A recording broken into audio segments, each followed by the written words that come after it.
Hi friends, അസ്സലാമു അലൈക്കും. എല്ലാവർക്കും റെജിനാസ് ചെന്നൈയിലേക്ക് സ്വാഗതം. ഇന്നത്തെ എൻ്റെ വീഡിയോ കൃഷിഭവനിൽ നിന്നുള്ളതാണ്.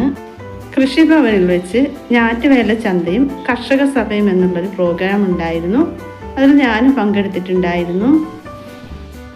കുറേ ഫലവൃക്ഷ തൈകളും വിത്തുകളും അതുപോലെ തന്നെ കൃഷിയെക്കുറിച്ചുള്ള അറിവുകളും ഒക്കെ പറയുന്നുണ്ട്. അപ്പോഴെല്ലാവരും വീഡിയോ മിസ് ചെയ്യാതെ തന്നെ കണ്ടു നോക്കണം.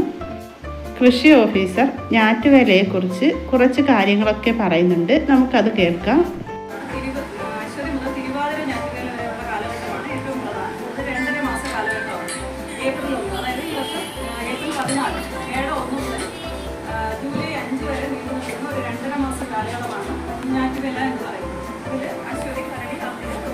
പണ്ട് തൊട്ടേ ആ ഒരു സമയത്താണ് തെങ്ങ്, കുരുമുളക്, പിന്നെ ഫലവൃക്ഷങ്ങൾ ഇതെല്ലാം നടാനായിട്ട് ഈ സമയമാണ് ഉപയോഗിച്ചിരുന്നത്. അപ്പോൾ അതുമായിട്ട് ബന്ധപ്പെട്ട് ഇപ്പം ഞാറ്റുവേല അധിഷ്ഠിത കൃഷിയെ പ്രോത്സാഹിപ്പിക്കുന്നതിൻ്റെ ഭാഗമായിട്ട് നമ്മുടെ കൃഷി വകുപ്പ് നടത്തുന്ന ഒരു ഞാറ്റുവേല ചന്തകളും കർഷക സഭകളും എന്ന് പറഞ്ഞാൽ നിങ്ങൾക്ക് ഇതോടൊപ്പം തന്നെ നിങ്ങളുടെ അഭിപ്രായങ്ങൾ എന്തെങ്കിലും പദ്ധതി രൂപീകരണത്തിലോ ഒക്കെ നിങ്ങളുടെ നിർദ്ദേശങ്ങൾ നിങ്ങൾക്ക് പറയാം. കർഷക സഭയും പഞ്ചായത്ത് തലത്തിൽ ഇന്ന് സംഘടിപ്പിച്ചിട്ടുണ്ട്. അപ്പോൾ ആ രണ്ട് കാര്യങ്ങളാണ് ഇന്നിവിടെ പറയുന്നത്. ഇവിടെ നല്ല രീതിയിൽ കുറേ തൈകളൊക്കെ ഞാറ്റുവേല ചന്തയുടെ ഭാഗമായിട്ട് കൊണ്ടുവന്നിട്ടുണ്ട്. മുളക് തൈയുണ്ട്, അതുപോലെ തന്നെ മാവിൻ തൈ, ഫലവൃക്ഷ തൈകളൊക്കെ ഉണ്ട്. മത്തൻ തൈ, വഴുതനയുടെ തൈ ഇതെല്ലാം കൊണ്ടുവന്നിട്ടുണ്ട്. കൂടുതലായും ഫലവൃക്ഷ തൈകളാണുള്ളത്. കുറേ വിത്തുകളും കൊണ്ടുവന്നിട്ടുണ്ട്. നാരകം, ചെറിയ സൈസ് ഓറഞ്ച്, തെങ്ങിൻ തൈ, പേര, ഇതുപോലെയുള്ള ധാരാളം തൈകളുണ്ട് വാങ്ങുവാൻ. പിന്നെ കൃഷിക്ക് ആവശ്യമായിട്ടുള്ള ഗ്രോ ബാഗ്, ചെടിച്ചട്ടി, വളങ്ങൾ ഇതൊക്കെ ഉണ്ടായിരുന്നു. നാച്ചുറലായിട്ടുള്ള തേൻ, വെളിച്ചെണ്ണ ഇതെല്ലാം വിപണിയിൽ എത്തിയിട്ടുണ്ടായിരുന്നു. എൻ്റെ വീഡിയോ ആദ്യമായിട്ട് കാണുന്ന കൂട്ടുകാരൊക്കെ ഉണ്ടെങ്കിൽ സബ്സ്ക്രൈബ് ചെയ്യാൻ മറക്കരുത്. അതുപോലെ തന്നെ ലൈക്ക് ചെയ്യാനും ഷെയർ ചെയ്യാനും കമൻറ്റ് ചെയ്യാനും ഒന്നും മറക്കരുത്.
കൃഷിഭവന് അകത്തും പുറത്തും ഒക്കെ ധാരാളം ചെടികളും തൈകളും വിത്തുകളും ഒക്കെ ഉണ്ടായിരുന്നു.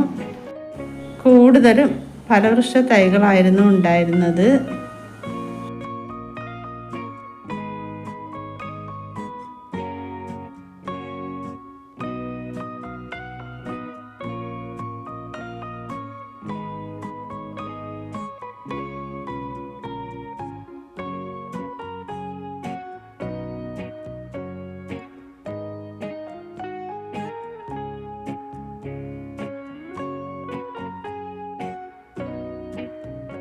കുറച്ച് വിത്തുകളൊക്കെ നമുക്ക് വിതരണം ചെയ്തിരുന്നു.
ഞാനും ഇവിടെ നിന്ന് കുറച്ച് തൈകളും വിത്തുകളും തേനും എണ്ണയും ഒക്കെ വാങ്ങിയിരുന്നു.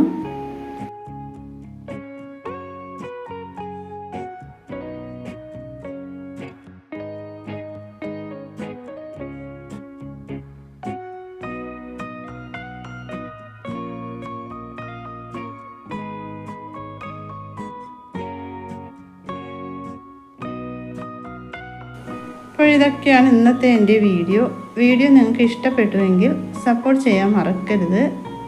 അപ്പോൾ നമുക്ക് മറ്റൊരു പുതിയ വീഡിയോയുമായി വീണ്ടും കാണാം. Bye bye.